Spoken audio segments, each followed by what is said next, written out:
Gavumenti erina ekiruubirirwa ekyokukuza ebyenfuna bya Uganda okubijja ku $5,000 obwa dola okutuuka ku $5,000 obwa dola olunaatuukira omwaka 2040. Okutuuka ku kiruubirirwa kino, gavumenti etunuulidde nnyo ebyobulimi, ebyobulambuzi, obugagga obw'ensibo ne sayansi ne tekinologiya. Olwaleero abakugu mu byobulambuzi bagamba gavumenti okusoosowaza ebyobulambuzi kya muwendo, naye ekyalina okusooka okulaba ng'essaamu ssente gamba ng'okuzimba enguudo okusobozesa abalambuzi obutafuna buzibu bwonna.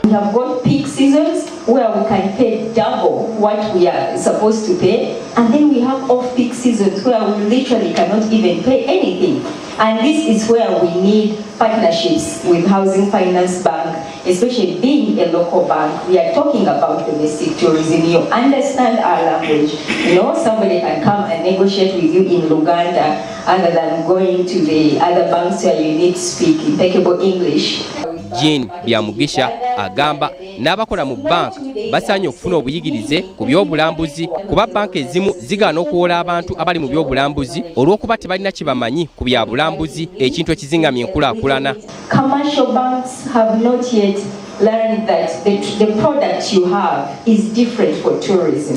It's not a one-size-fits-all. I'll give an example. When we went into COVID, many of the hotels came to the commercial banks to try and see how they could be able to realign their loan obligations.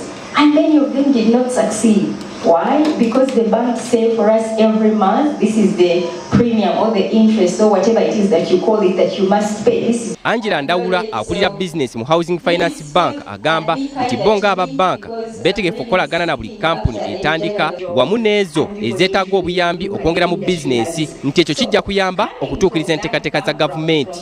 Naye naffe as a bank twagala okutegeera tubayambe tutya okubatuusa ku mutindo ogwo gwe balina okubeerako, okusobola okuleeta abantu abalala bajje nabo balabe ku Uganda nga naffe abantu baffe bagenda ngenza New York, ngenda Dubai, naffe kati twagala babe nga Uganda ye destination.